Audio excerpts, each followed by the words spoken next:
Welcome to the broadcast, my dearies, my dearios, my bowl of fruit Cheerios. Crimbo's coming, Crimbos are coming, it's just round the corner. You excited? Or are you absolutely dreading it? It's usually a combination of the two, isn't it, my lovers? So however you feel is valid.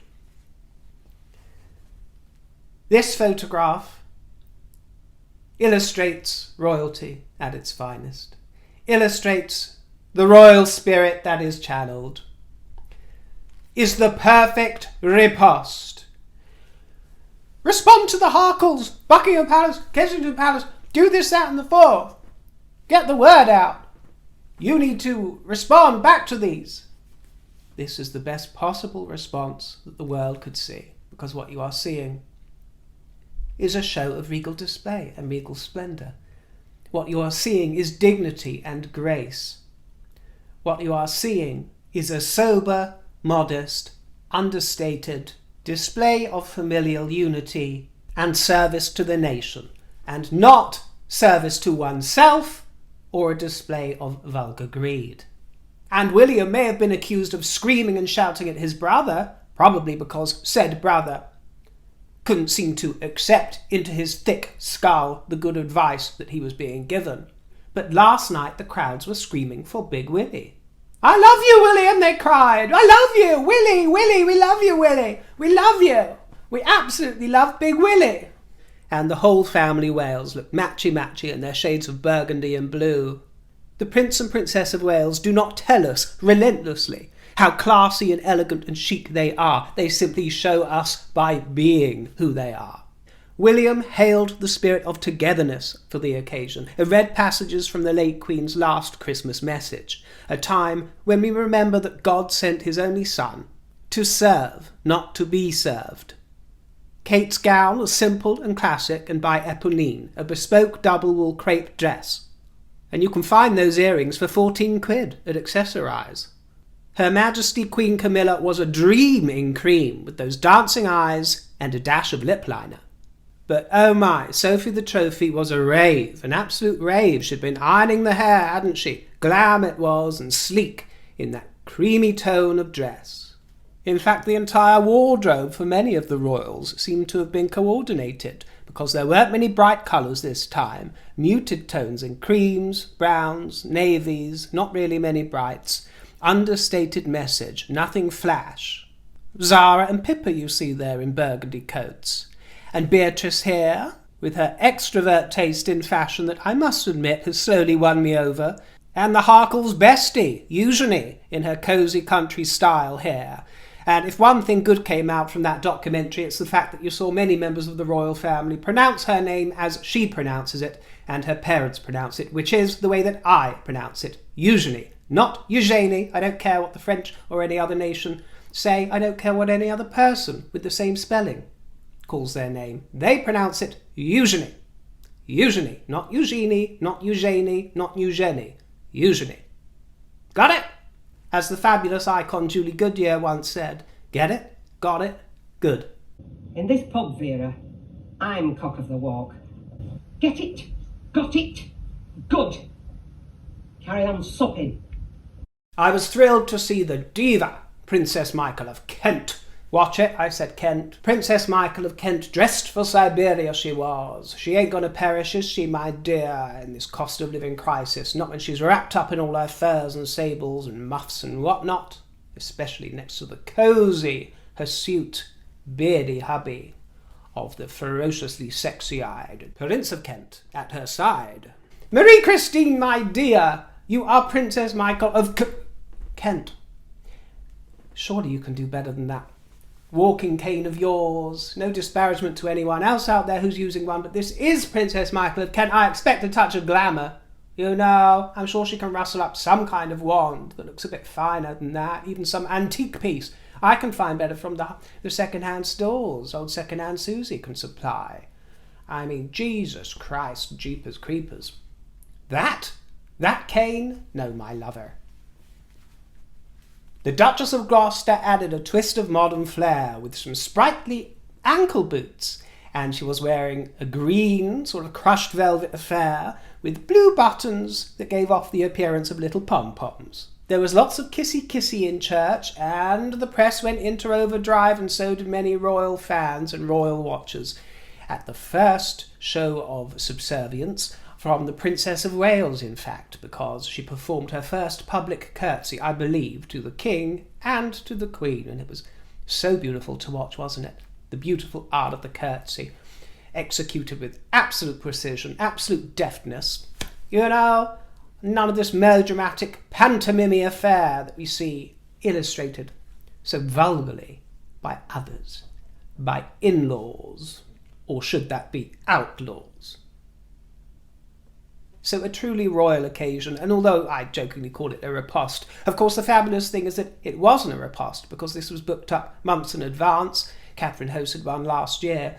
So if Netflix thought they were being clever by dropping their finale on the same day, well, it played well for both parties, didn't it? Because it was a natural, spontaneous reply to their question.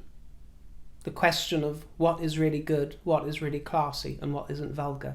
Well, you've seen it. And you'll be able to watch it on your television screens or tablets and devices before Christmas. I'm not sure when the exact airing is, and to be quite honest, I probably won't sit through the whole thing, but I will skip to the highlights, such as Catherine swanning around and Princess Michael of Kent, with those naughty eyes somewhere in the back row of the congregation. So we're going to start off with just a little cosy roundup of royal news, featuring a few members of the royal family, and then I will finish off what I began yesterday, which was my notes from the finale of Harry and Meghan. More investitures, as more people were awarded OBEs and CBEs, this, that and the eighth. And wasn't it heartwarming to see Bill Roache? And for those of you abroad that don't watch our soap operas, if they haven't been exported to your shores, although I know that many of you will be familiar with Coronation Street, which is our longest running soap opera, Bill Roache is 90 years old. And I would still let him have a go. Sorry, you know. Don't misunderstand me, my dear. I do not have a fetish or a penchant for any particular age group. But if you're curious if I would ever allow a 90-year-old to have a go, well, I'd find it difficult to say no to Bill Roache. Because he's such a handsome-looking 90-year-old, isn't he? Very well preserved. He's been in service to the public the same amount of time as poor old Susan Hussey was in service to the Queen. So he better watch his mouth and what he says, and he better not start asking people where they're from, otherwise he might have that award stripped from him, mightn't he, my lovers? Yes, he might. But well done, Billy Roache. Well done, my lover. Oh, and by the way, he was asked about the experience because he met the Queen several times during her reign. I think 8 times, 7 or 8 times he met the Queen. And he said that it was a very nice day and that Charles was more easygoing than his mother. The actor Damian Lewis collected his award. An old neighbour of mine, actually, he is. You know, sometimes people ask me, what have you got against gingers, when I disparage Harry? I love gingers, my dear. I love every colour. I love every fruit drop in the basket, as you know. But, you know, just like any shade, there are good and bad within those confections. And Damien is an example of a handsome, sexy Jean-Jay, redhead, auburn, strawberry-hued hero. Whereas our Henry, that dandelion affair? Please, I ask you. Thandiwe Newton was honoured with an OBE for services to film and charity, as was Claire Balding. She gets in everywhere, doesn't she, that gal? Gets in where oil can't. She was awarded a CBE for services to sport and charity by Anne, Princess Royal. Our national trophy in the form of Sophie took the salute at the most prestigious event in the calendar at Britannia Royal Naval College in Dartmouth, representing the King as 200 Royal Navy, RFA and overseas officer cadets passed out of training to begin their careers as the naval leaders of tomorrow. That black velvet hat was absolutely exquisite, that Willy Wonka affair, I love it, with eyes of sapphire twinkling beneath. Their Majesties were out and about yet again. The work never stops, the duty never stops. They visited London's community kitchen facilities in Harrow, unveiling a commemorative plaque and recognising its hard work. Camilla wore blue with pearl drops and carried a festive nosegay in red, white and green. Founded in 2014, this kitchen works with the most vulnerable communities across London and is supported by a network of dedicated volunteers. And I must mention Princess Alexandra because she looked so scrumptious, so delicious this week. I absolutely loved this combination because she was in shocking pink and she looks so good in pink. She's very fond of pink, and one might say that she looks definitely like a winter on the colour wheel, you know, the colour palette wheel, very wintry shades she wears here. But she was welcome to St Christopher's Hospice because she's patron of that hospice, and she took a tour of the wards and a snowy stroll where she was able to observe the Tree of Trees, which was gifted to the hospice only recently, actually earlier in the year as part of the Jubilee celebrations. And afternoon tea was served by Her Royal Highness herself, who was then introduced to all the volunteers. Scrumptious and stylish she was. And don't you think that what she was wearing here would make an absolutely marvellous bedspread?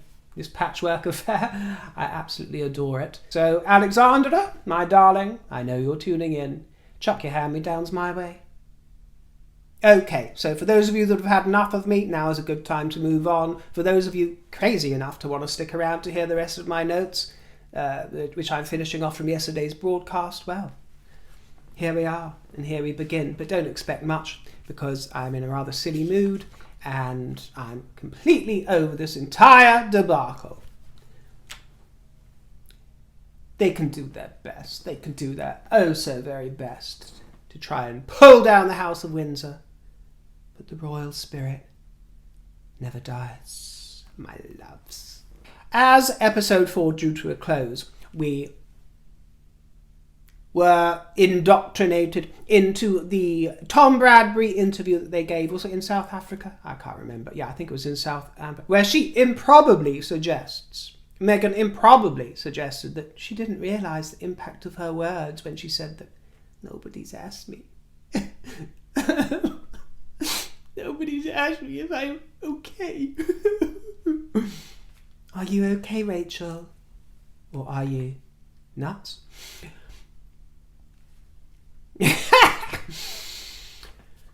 Nobody asked her, and she was struggling. And we should all have great sympathy for her. But I'm sorry, she says she didn't realise the impact of her words after all those decades of media training.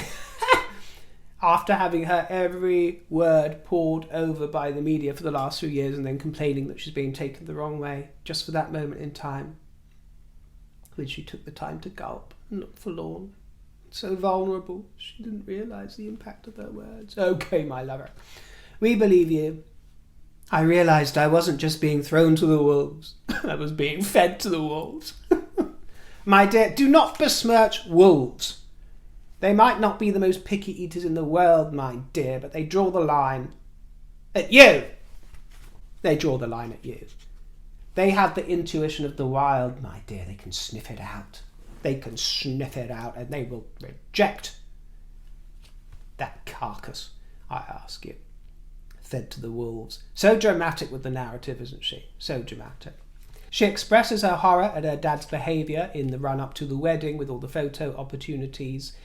And, well, you know all the things that went on, and he was criticising the royals initially as well, and I'm inclined to see her point and take it and in many ways side with her. She said that the Queen was the one, and of course the Queen's dead, so she can't rebuff this, and wouldn't anyway if she was alive because she was a class act, but she said that the Queen was the one that suggested writing a letter. And actually, it is quite a quaint, old-fashioned idea, so I wouldn't put it past the Queen. And I think she said Charles had some involvement in the suggestion as well. But I'm not sure that she quite meant to reel off this great, long, curlicued diatribe that Meghan went into, which many of us feel was more designed for the public eye. But she says that when she saw the signature that was supposedly her dad's when he had taken receipt of this letter, she didn't think that it was his signature. And this is very similar to where she was texting him beforehand and she didn't recognise the format or the style of his texting because he'd always just called her Meg, and all of a sudden he was calling her Meghan, so she got suspicious.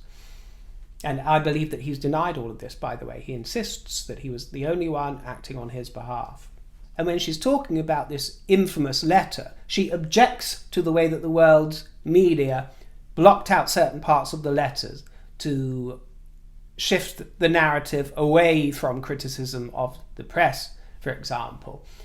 Well, my dear, you might well have a very good point, but when a documentary is issued under your own partnership, Archewell's own partnership with the Netflix production, and you snip out 3 vital words that change and shift the entire narrative of Queen Elizabeth's 21st birthday speech, you can't get on your high horse.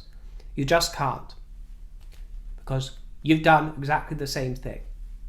But this was when communications started getting very stressful between the Harkles and the rest of the royal family, because they were really trying to hammer home the message to them that they wanted to sue. They wanted to sue the Daily Mail for publishing her private letter, and they were getting pushback, or they were being appeased by Charles and the Queen or whomsoever, but nothing was materialising. So they demanded legal action against the Mail, but then they took separate legal advice after a period.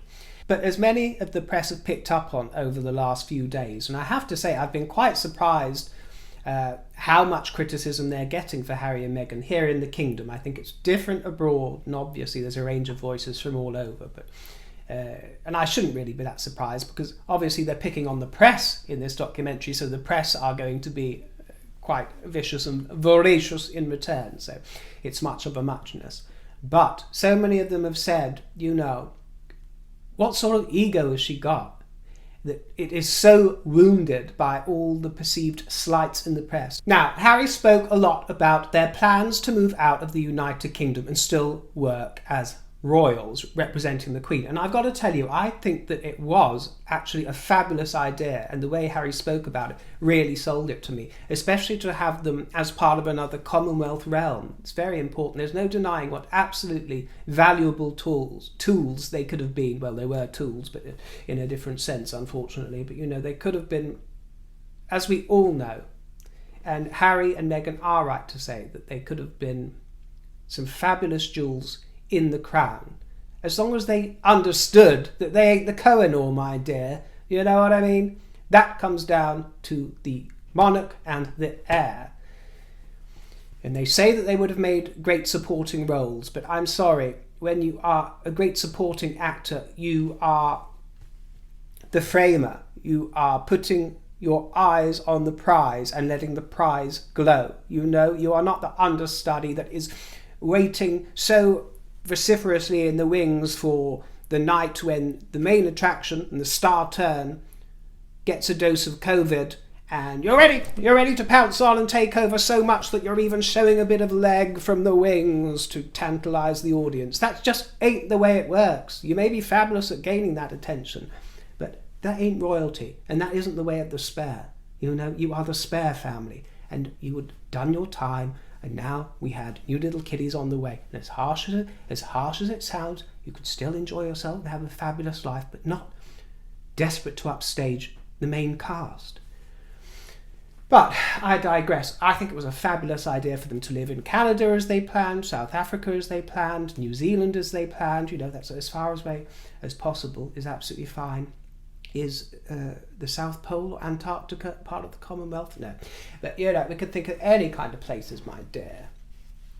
I really do think that it would have been fabulous representation for the royal family if they'd done that. And I do feel sympathy if, and yes, you don't have to tell me that Harry might be lying, for those of you that can't get a bit of nuance, or they might be mistruthing. But I'm taking it at face value what he says for the purpose of this broadcast, when he says that those plans that were secretive on a couple of occasions when passed via Charles's staff were leaked to the press. But I can also see that it takes quite a liberal dose of petulance to cancel those entire plans, which he said that all these plans have been years in the making. And it was interesting when he first mentioned that was early 2020.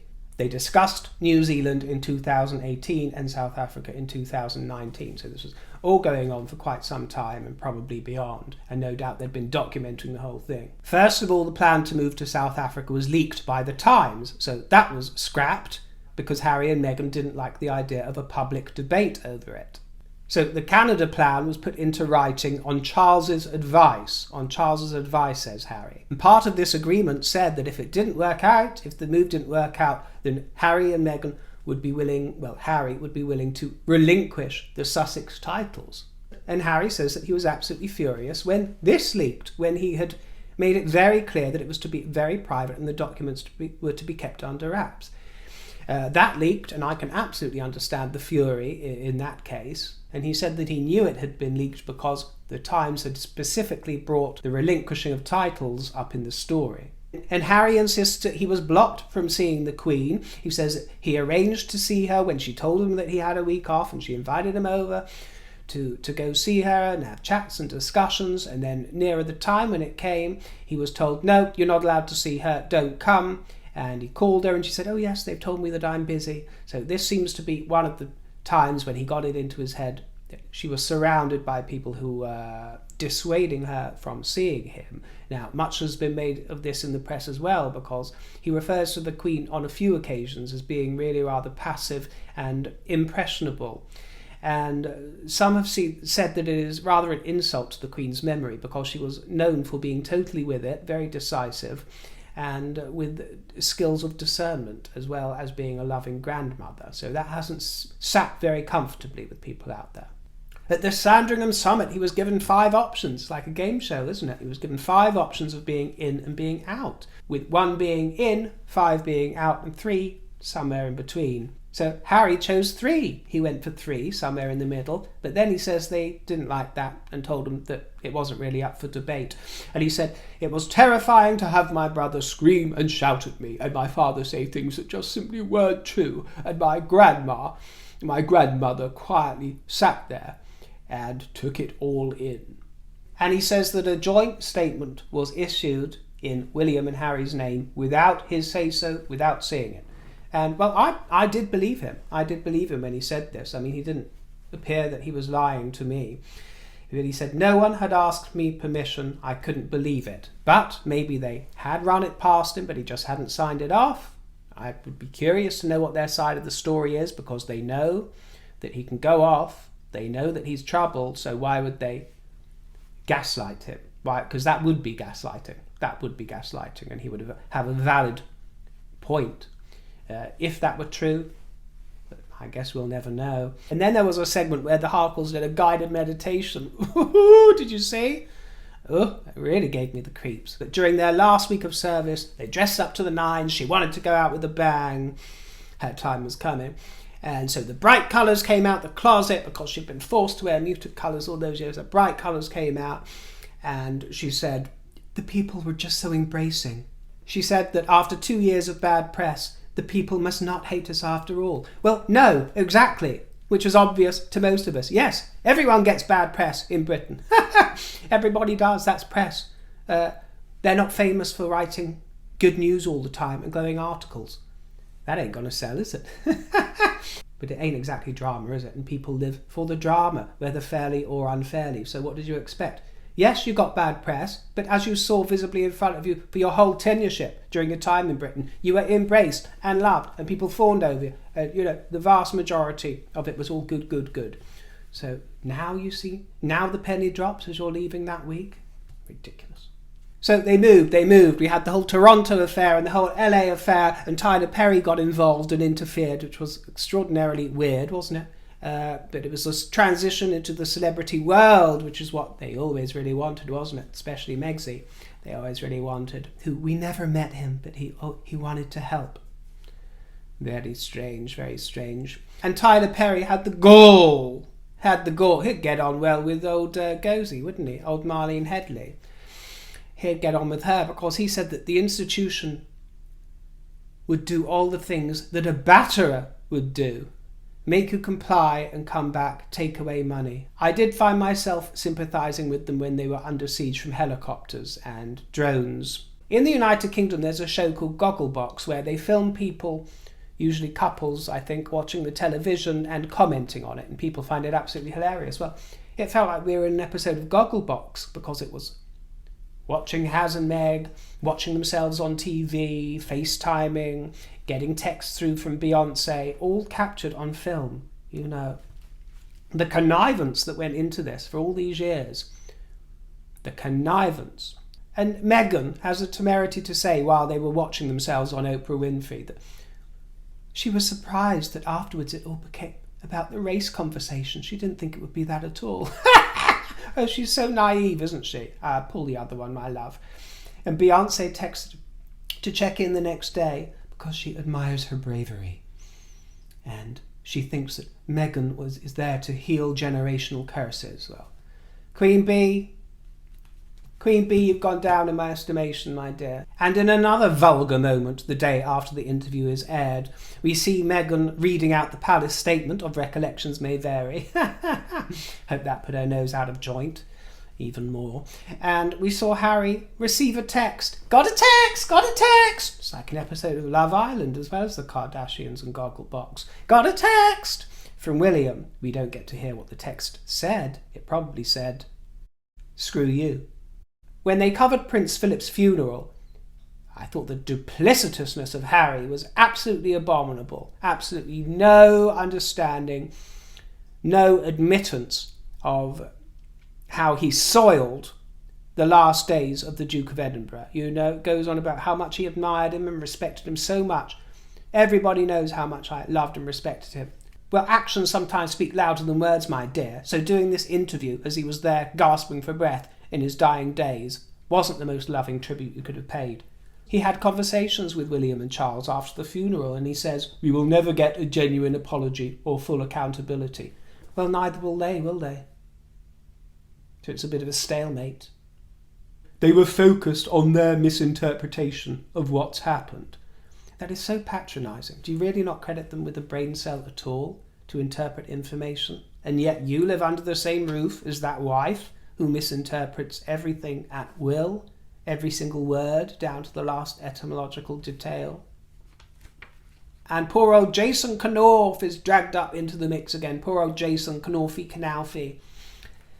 Harry insists that it was with William's approval, which was not necessary, that Jason issued evidence that he needn't have, or a witness statement to play in the Daily Mail's favour. And you could see Meghan's frustration at your brother, as she calls William. She couldn't even bring herself to call him Prince William or William, but your brother, you could see Meghan's anger and frustration at him. Probably because he didn't marry you, Rachel, because he was already taken and wouldn't have been tantalised by your wares anyway. He can see through that kind of mischief. And then they left it at that, but then did you see just before the credits rolled there was a disclaimer? In response to allegations that Mr. Knauf submitted a voluntary witness statement in connection with the Daily Mail litigation with the consent of Prince William's office, a representative for Mr. Knauf sent the following statement. These claims are entirely false. Mr. Knauf was asked to provide evidence by both the Duchess of Sussex and associated newspapers. He was advised by counsel that evidence in his possession could be relevant, and he then provided this directly to the court, staying neutral in the process. But it all turns into a game of receipts. I notice a grammatical error here. The Duchess of Sussex attorneys responded. No, it should be the Duchess of Sussex's attorneys responded. Seriously. With the following statement. The legal team for Meghan, Duchess of Sussex. Not the. The legal team for Meghan, the Duchess of Sussex, disputes this claim. Mr. Knauf was not asked to provide a witness statement by the Duchess or her team. Well, he doesn't actually mention a witness statement. He mentioned evidence only. He was advised by counsel that evidence was in his possession could be relevant, and he provided this directly. Nor do her attorneys believe Mr. Knauf. No, it should be, nor do her attorneys believe that Mr. Knauf remained neutral by submitting a witness statement relied on by associated newspapers whilst working for the Duke and Duchess of Cambridge. Oh, it's exhausting, isn't it? Well, mild fruits, that's enough of this tawdry cabaret for now. But you know the saying, where there's muck, there's brass. Well, It's also true to say that where there's brass, there's muck. And we have muck lurking just around the corner in the form of the Harkles, who have much more spinning to do, much more merching and besmirching, and it's only a matter of time before it hits the shelves. Spare! By Prince Harry. So we can look forward to that, can't we? Sheesh Louise. Thank you for your graceful company. I look forward to catching up with you soon. And if you'd like to treat me to a festive mulled wine, my tip jar is in the description box below. I'll see you soon. Take care and toodle pip.